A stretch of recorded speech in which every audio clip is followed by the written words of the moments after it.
Assalamualaikum warahmatullahi wabarakatuh. Selamat malam semuanya. Kembali saya Catur Sasongko hadir untuk menyajikan. Kali ini adalah soal dan pembahasan tentang cost of capital, salah satu materi yang ada di buku pengantar keuangan perusahaan atau Fundamental Corporate Finance yang dikarang oleh Ross dan kawan-kawan.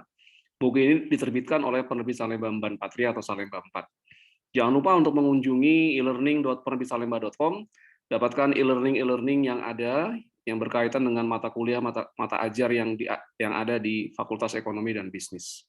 Oke, kita mulai ya.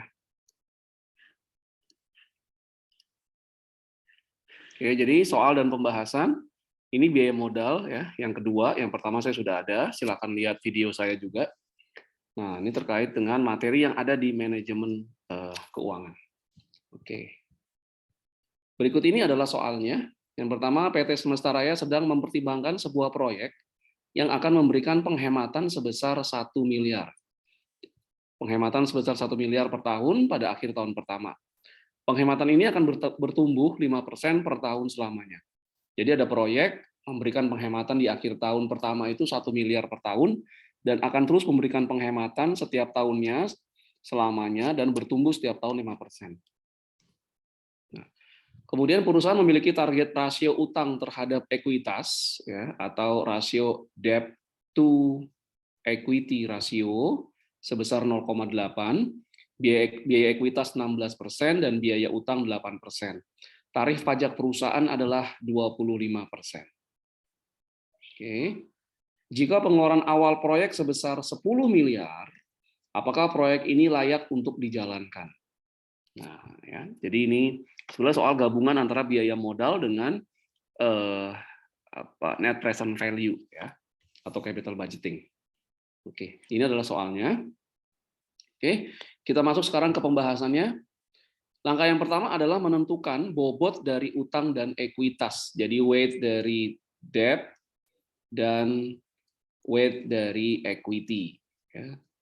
Nah, kita dapatkan rasio utang terhadap ekuitas adalah 0,8. Ini berarti utang atau debt dibagi dengan equity itu sama dengan 0,8 atau 8/10.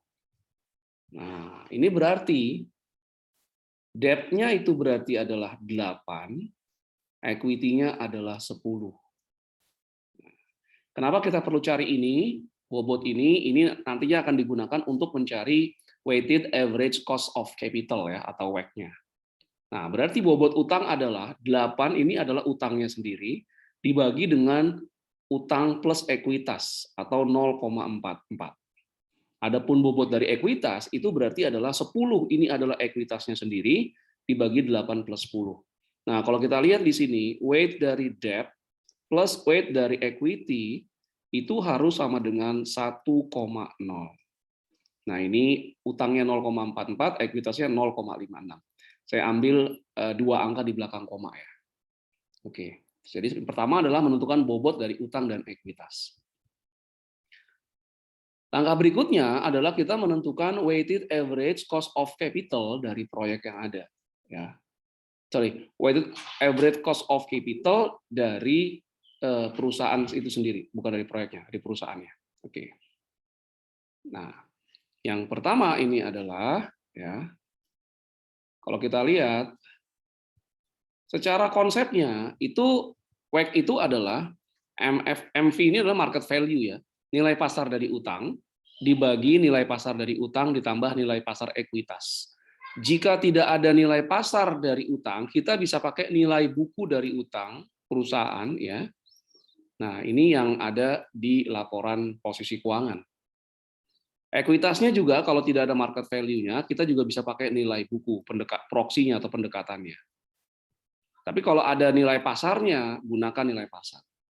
Kali biaya utang. Nah, biaya utang itu ada menimbulkan tax shield, karena biaya utang berupa beban bunga, itu akan mengurangi laba sebelum pajak, sehingga pajak perusahaan itu berkurang. Makanya dikalikan dengan 1 minus tarif pajak. Kemudian ditambah nilai pasar ekuitas dibagi nilai pasar utang plus nilai pasar ekuitas kali biaya ekuitasnya. Jadi sekali lagi yang digunakan adalah nilai pasar ya antara utang dan ekuitas. Jika tidak ada baru menggunakan nilai buku. Nah, di langkah pertama tadi kita sebetulnya sudah menentukan bobotnya. Nah, bobotnya ini. Utang 0,44, ekuitas 0,56. Nah, jadi kalau kita lihat di sini, berarti untuk yang utang 8 dibagi 8 plus 10 nilai bukunya dikali 8%. Ini adalah biaya utang dikali 1 minus 25%. 25% ini adalah tarif pajak perusahaan. Ditambah, ini 10 adalah nilai ekuitas, nilai bukunya dibagi 8 plus 10 plus 10 dikali 16%. Ini adalah cost of equity atau biaya ekuitas. Sehingga WACC-nya itu adalah 11,566. Ini adalah WACC perusahaan ya, bukan WACC dari project. Jadi ini adalah weighted average cost of capital perusahaan. Nanti proyek ini dijalankan apabila dia menggunakan seluruhnya utang atau seluruhnya ekuitas, itu tidak berpengaruh terhadap WACC-nya di sini. Nah, kembali lagi silakan baca di buku pengantar keuangan perusahaan terkait dengan capital budgeting dan cost of capital. Oke. Langkah ketiga adalah menghitung nilai sekarang atau present value dari proyeknya. Nah, present value dari proyeknya untuk kasus ini adalah penghematan kas per tahun. Karena penghematan kas per tahunnya itu bertumbuh terus 5% selamanya, maka PV dari proyek ini adalah penghematan kas per tahun dibagi K atau required rate of return-nya, atau di sini kita gunakan dari weighted average cost of capital ya perusahaan yang sudah kita cari di langkah kedua tadi. Dikurangi dengan pertumbuhan dari penghematan kas per tahunnya. Maka kita dapatkan 1 miliar tadi penghematannya. Nah, ini K-nya atau WACC-nya adalah 11,56 dan pertumbuhan dari penghematan kas per tahun adalah 5%. Sehingga present value dari proyeknya itu adalah 15.254.237.288. Tapi ini belum selesai pembahasannya. Karena yang ditanyakan adalah apakah proyek ini layak untuk dijalankan secara keuangan. Yang kita cari bukan present value dari proyek, tapi net present value dari proyek. Nah, itu ada di langkah keempat ini. Jadi sekarang kita menghitung net present value dari proyek. Nah, formulanya adalah net present value-nya proyek itu adalah present value dari proyek tadi, present value dari penghematan kas yang diperoleh perusahaan, dikurangi dengan pengeluaran awal proyek. Pengeluaran-pengeluaran yang dilakukan ketika proyek dijalankan. Oke, PV-nya itu adalah 15.254.237.288. Adapun pengeluaran awal proyek ini 10 miliar berasal dari soal. Maka NPV-nya adalah 5.254.237.288. Kita tahu jika NPV itu di atas 0, maka proyek ini secara keuangan itu layak untuk dijalankan. Kalau dia dijalankan, proyek ini, maka diperkirakan dengan NPV positif, value dari perusahaan juga akan meningkat. Ya, jadi proyek itu tidak layak dijalankan kalau NPV-nya kurang dari 0. Nah, ini baru tidak layak. Nah, untuk contoh di sini soal ini, karena NPV-nya positif atau di atas 0, maka proyek ini layak untuk dijalankan. Oke. Nah, sekarang ada tambahan lagi nih. Proyek yang akan dijalankan ini lebih beresiko dibandingkan dengan proyek yang ada. Jadi perusahaan punya banyak proyek yang telah dijalankan ya atau yang telah selesai dijalankan. Nah, proyek baru ini yang rencananya akan dijalankan itu dia lebih beresiko dari proyek-proyek yang ada.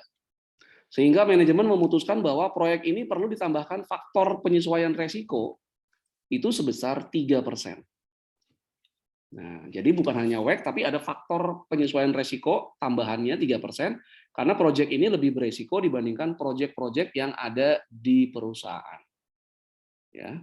Maka kemudian pertanyaannya adalah, apakah proyek ini masih layak untuk dijalankan jika ada penyesuaian ini 3%? Itu pertanyaannya. Oke, ya.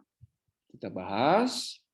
Nah, PV project-nya itu adalah 1 miliar penghematannya. Ya, kalau tadi kita hanya menghitung dari WACC dikurangi dengan growth ini, sekarang karena ada tambahan penyesuaian resiko yang ditentukan oleh manajemen 3%, maka WACC yang 11,56% ini kita tambahkan dengan 3%. Nah, ini faktor penyesuaiannya nih, adjustment-nya.